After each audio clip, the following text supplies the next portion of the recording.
Alright guys, today's video is going to be much longer than what you're used to, so buckle up. So as you see, today we're going to be talking about the vagus nerve. It controls anything and everything, going from your digestion, your breathing, your heart rate, your inflammation, your stress, your mood, and even your sleep. There's 6 main points that I want to make in this video. We're going to talk about the anatomy of the vagus nerve, what it actually does, the function of the nerve, how posture, breathing, and stress affect your nerve, how chiropractic care can support it, and daily habits that you can implement to help support all these changes.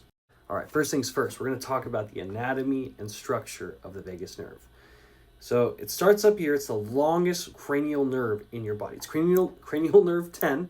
That's X for Roman numeral, and it starts here in your brainstem. So it goes from the medulla oblongata, goes out the occipital foramen, punctures through the esophagus, the throat, goes down, has connection to your lungs, your heart, your stomach, your intestines, all the way down and through here to your GI tract. So it's responsible for a lot of the processes involved in those areas.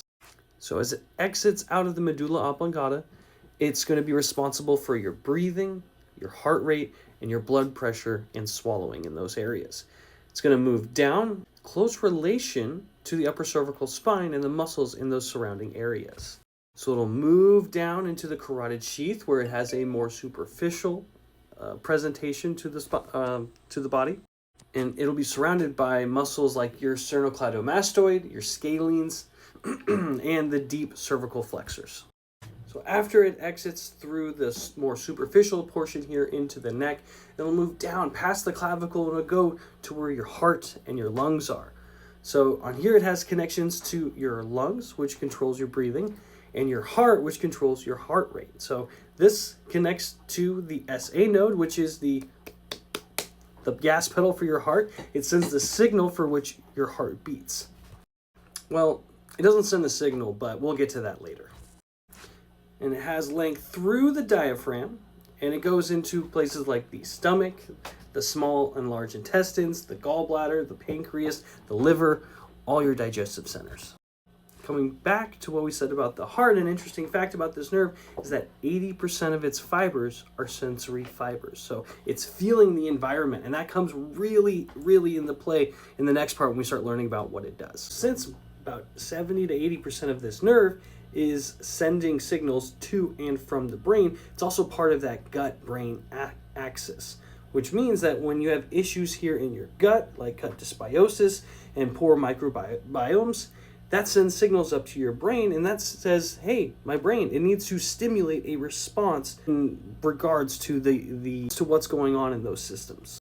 So for part 2 on the physiology of the vagus nerve, or what it does, it starts by doing things that help with digestion. So it'll help stimulate acid within your stomach. It'll help stimulate the release of those digestive enzymes.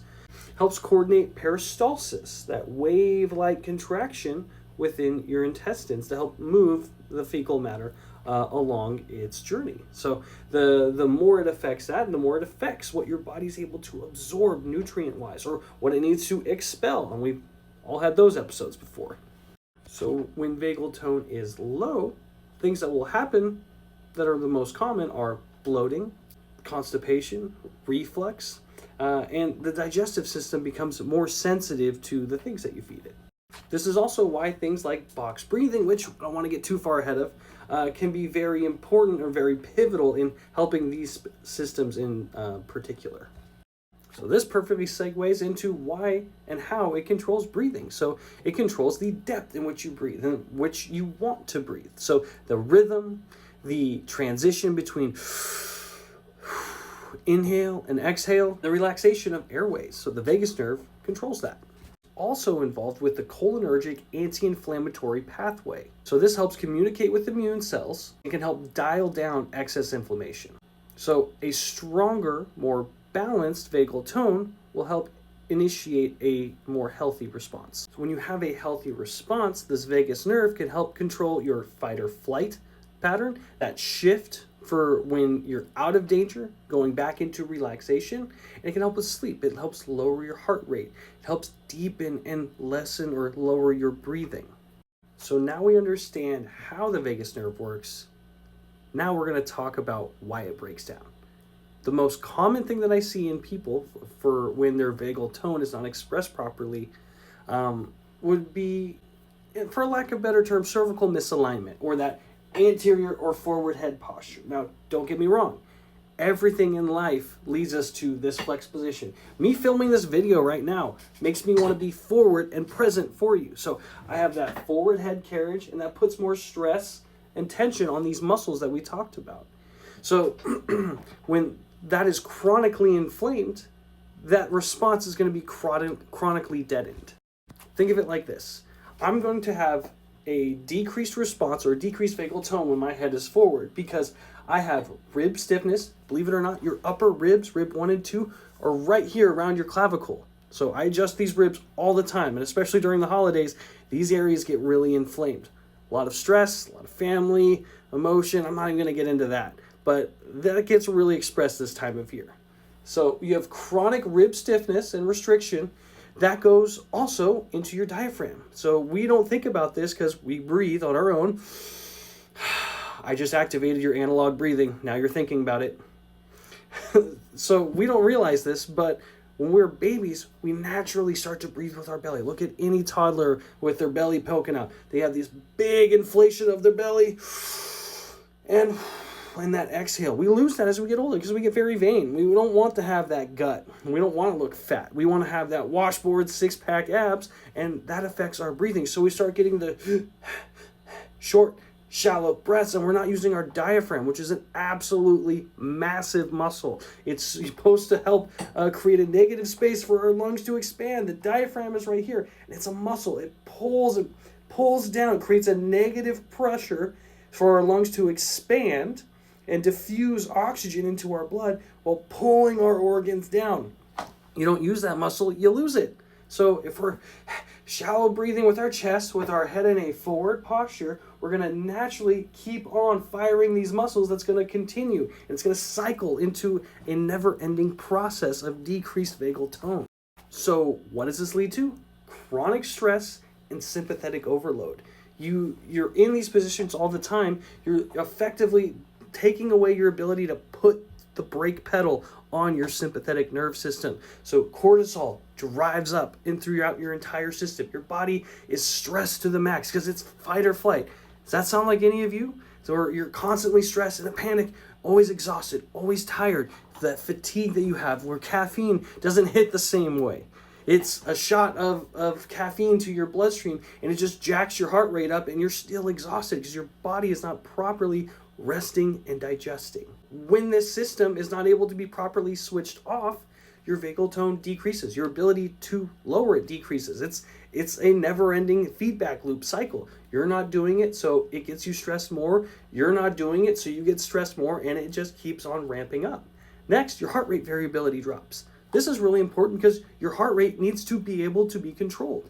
If you're unable to control it because of decreased vagal tone, all that goes out the window. Next, whenever you're tired, you ever notice your fingers, hands get a little puffy, pulling all-nighter in school? Oh man, I'm really tired, I'm really fatigued, my hands feel like sausages, my fingers are little sausage digits. Well, those are signs of decreased vagal tone. Your sleep and digestion suffer from this too. Remember, this nerve touches all these systems. If you're decreasing the overall function of it, something in these systems is going to fail. In extreme cases, this can even lead to gut dysbiosis and leaky gut, which is a whole nother video to talk about these things. Gut dysbiosis, that's a good one. So the reason why gut dysbiosis is such a big factor to this nerve is because if you remember in the previous part of the video, we talked about the vagus nerve having about 70% sensory fibers. And that means it feels everything that's going on. So your intestines, your gallbladder, your spleen, your pancreas, all those organs that are part of that digestive process, they have sensory to the parasympathetic nervous system via the vagus nerve. What that does is that sends a signal from the gut to the brain saying, hey, something's not right here. There is just imbalance in these systems, whether that's from imbalance of gut microbiota, which is that gut dysbiosis, whether that you ate something and that you have acute gastritis, inflammation from Crohn's, ulcerative colitis, things like that. That gets sent to the brain. The brain says, hey, this isn't right. We have to protect, or we don't have this great parasympathetic response because we have a stress response coming from these systems. Well, that causes the brain to send a stress response signal where it increases the volatility of those things. So those things happen, they're a little bit more increased, and that sends a signal back to the brain. And as you see, once we get down that negative pathway, things kind of spiral in that direction. The next big question really is, how do I break that cycle of gut dysbiosis? And it really starts with the foundation of healthy eating. Fiber. Fiber is the biggest thing you can eat to help your gut. So fiber helps with lowering your cholesterol. It binds to those excess cholesterols, which inherently aren't bad. There's a lot of research out there that says that cholesterol isn't the thing that's killing you or the thing that's causing your heart to be bad. Cholesterol is a precursor to steroid hormone. We need it. It's the excess fat, it's the excess triglycerides, it's the insulin sensitivity that we have that makes cholesterol bad in the long term. So cholesterol, in a sense, isn't bad for you. I could stand to lose a few pounds. But as long as my insulin sensitivity, my fiber intake, which helps with gut flow, and my triglycerides are in a good space and not too out of control, my insulin response is in a healthy manner, then things are okay. So we talked about what can break that dysbiosis, and food and fiber is the foundation of it. Next, you're going to go with fruit. All the F's in life. So we're going to try and cut down from refined sugars or excess sugars. I know it's the holiday season, and sometimes we like to eat a few extra cookies, a few extra sugary drinks here and there. That doesn't help with your gut dysbiosis or that bloating, inflammation, and that poor digestion. But hey, gotta have a cookie here and there. I get it. Things you can do to help that is, one, fiber again, eating nutrient-dense fruits and vegetables, reducing refined flour, basically anything refined, anything that is not whole foods. Could probably stand to reduce that in the American diet that is prevalent and huge today. That's why all of us have these gut problems. So next, you incorporate some anti-inflammatory foods, like nuts are good, fish are good, even Greek yogurt. If you ask me what's in my lunch every day, it's basically the same thing. I have a sourdough turkey sandwich with a slice or two of cheese, mustard, a little bit of mayonnaise, and avocado, and I'll either put microgreens or some form of lettuce on there. Have that every day. Next to it is my Greek yogurt. It's awesome. I love it. It tastes really good. I found some that were really tasty at Costco, so they have them out there. Kind of eats like ice cream now. The next thing that I have in my lunch is some sort of fruit. A lot of times I can save this for the end of the day because usually my sandwich, my Greek yogurt, and I make my sandwich pretty beefy, so I don't need a lot after that. And I try to drink a lot of water too. That also helps fill you up. But after I have that, I'm usually kind of stuffed because it's whole foods getting into my stomach. My stomach expands because it has to digest those whole foods versus the refined foods that are very dense and packed that are hard to extract a lot of nutrients out of. So I'll save that for the end of the day, and that's usually an apple, a banana, or some clementines or cutie oranges, a few of those. Some sort of thing that I find fun. I like apples. I'm an apple fan. I like a crispy pear at the end of the day. It's great, but regulating your lunches or bringing lunch from home can really help with that throughout the day, because when you're at work all day, you're working hard, you're not thinking about what's good for you, you're just more so of, okay, I'm stressed, dysbiosis, fight or flight, cortisol. I need to eat something. Well, when we're stressed, we're usually going towards more salty, refined things that are easy to get. Or if we're just in a rush, we want easy to access food. That's why fast food is such a huge industry. So that's why I try and pack my lunch every day. I know I've gotten totally off topic, but gut dysbiosis is a huge topic that honestly I could spend an entire day talking about in itself. So to circle all these things back to the vagus nerve, the chiropractic connection, where I come into play. What I do affects the respiratory, mechanical, and the neurologic center within your body. So mechanically, we're talking about those positions that we're in for the rest of the day. Like we talked in earlier in the video, that forward head posture, if you get adjusted, you're reducing that noise, that proprioceptive input that's negative, that's causing you to lean forward. A lot of times we get stuck in these positions because our body learns that position. It learns that it's okay. So we get adjusted, it resets the neurology in those areas. There's a few nerves that sense position sense, the quality, the quantity, and its motion or mobility in space.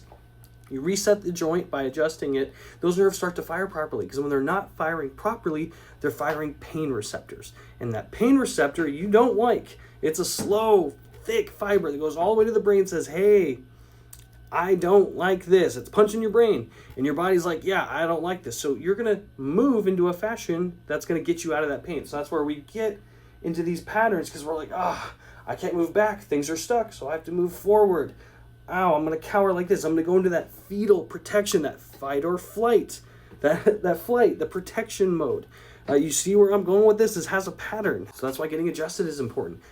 Secondly, with getting adjusted, you're going to improve your posture, which inherently improves your rib function, which will also secondarily improve your diaphragm function. Now, your diaphragm is a muscle. You need to train it. You need to teach it, just like any other part of your body. You need to teach yourself to have better postures. And that's not just from holding it at a desk. Your posture isn't a static hold.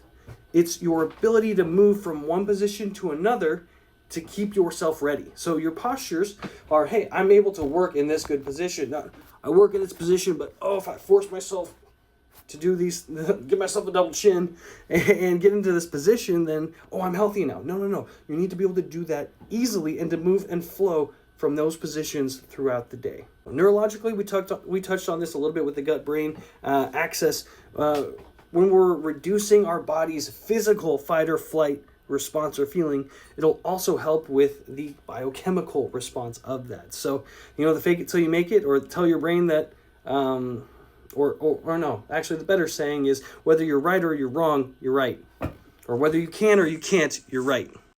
Because you're reducing your body's danger signals, or that fight or flight signals, to the brain. So you're getting rid of all of that negative or nociceptive or negative proprioceptive input, and you're increasing your body's ability to move. So that also affects your neurology down the road. It's a bit of a secondary change to it. The biggest changes are going to happen when you get adjusted and when you're eating good foods, because those foods are literally chemicals that send responses via the nerves to your brain. It's mind-blowing. So speaking of mind-blowing, another thing that the vagus nerve controls, we touched on it earlier in the video, but your heart rate variability.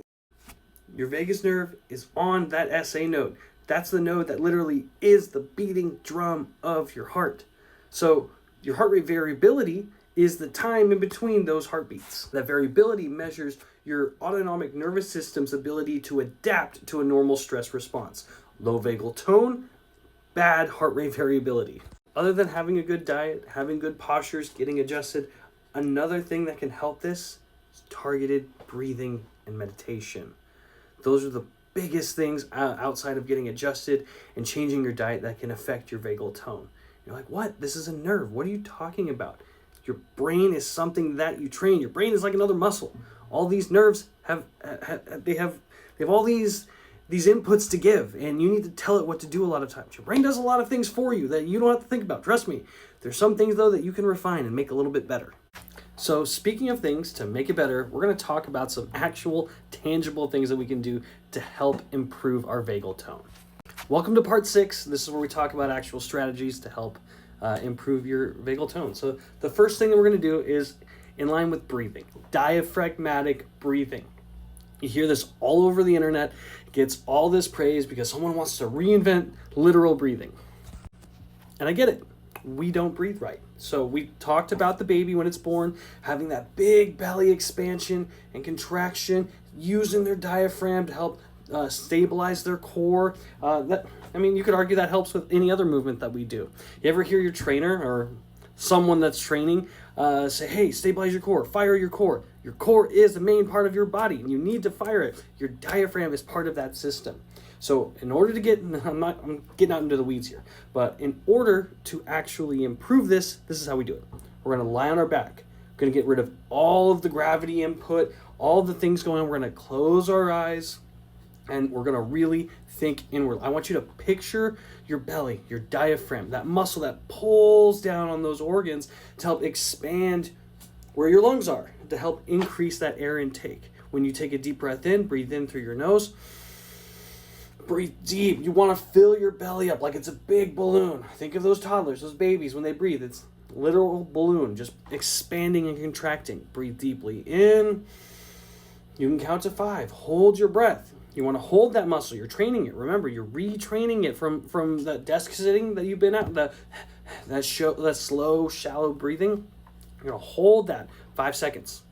And then you're going to purse the lips. Putting your lips together creates a little back pressure. If you know anything about cars, back pressure in your exhaust, not a great thing. Back pressure in your lungs, that's okay. That's how we get a lot of other processes done. So we're going to go and slowly blow that out. You can do that for the same amount of time. If you did 5 seconds to hold, 5 seconds to exhale. If you did 10 seconds, do 10. It's pretty simple. So as you exhale, this is the important part. We want to once again control the system. This nerve, it controls a lot of the autonomic, or your autonomic system controls a lot of your autonomic breathing or your automatic breathing. This nerve controls your parasympathetic, your purposeful slowing down of your breathing. So you're trying to train that right now. So you're going to hold your breath for that same amount of time. We call this box breathing. If you've ever seen the app, you take a big deep breath in, you hold, exhale, and then you hold that exhale. It's really important. So your body, you're not used to holding that exhale. You're used to breathing in and then, I got to breathe, or breathing out and then, I got to breathe back in. Got to get that oxygen back. You're purposefully training your body. Now, you don't have to hold your breath and become hypoxic or create an environment where you get that diver's reflex, that gasping for air. You want to slowly work up to where you can hold it longer. So you just do that. You repeat it. Start at 3 seconds if you need to. And then increase to 5. You'll notice your body is starting to control the amount of relaxation you're getting. So what comes really closely in line with diaphragmatic breathing or that purposeful box breathing is humming. Part of meditation, that noise that we make, it actually has been proven to stimulate nitric oxide receptors in your nasal cavity and in your lungs to help increase your oxygen uptake. So, you ever feel sick? Oh, hey, look, I'm clearing out some phlegm. You get that humming, that vibration, that stimulating those receptors within your respiratory tract to help improve oxygen intake. It's really cool. Another thing that you can do, in case those first 2 weren't good enough for you, you can try gargling. It's not my favorite. We tend to only do this when we're sick. We have that itchiness in our throat. Gargle salt water. You can just gargle normal water. Doesn't have to be anything crazy, but it gets that vibration sense throughout that system. It's really easy. Another thing that you can do, you ever hear about cold plunges? Well, there is a parasympathetic power to that. So that cold exposure trains your body to be able to respond to those events. Just like heart rate variability, we're responding to a stimulus. So our heart rate, we want to do activities and see how quickly we can bring our heart rate back down. That's our variability, our ability to decrease from a stressful situation, our brake pedal, vagal tone. This is all come together now, right? So we're going to do the same thing with cold exposure. So those cold plunges are great. You can even do it with a sauna. It has other benefits of that. I think I read a study the other week that people that are in a sauna, at least, I think it's 30 minutes of exposure daily, their mortality or likelihood of death decreases overall. I forget the exact percentage, but I'm sure I can find that somewhere for you. So another thing that we can do is to be mindful, once again, of our posture.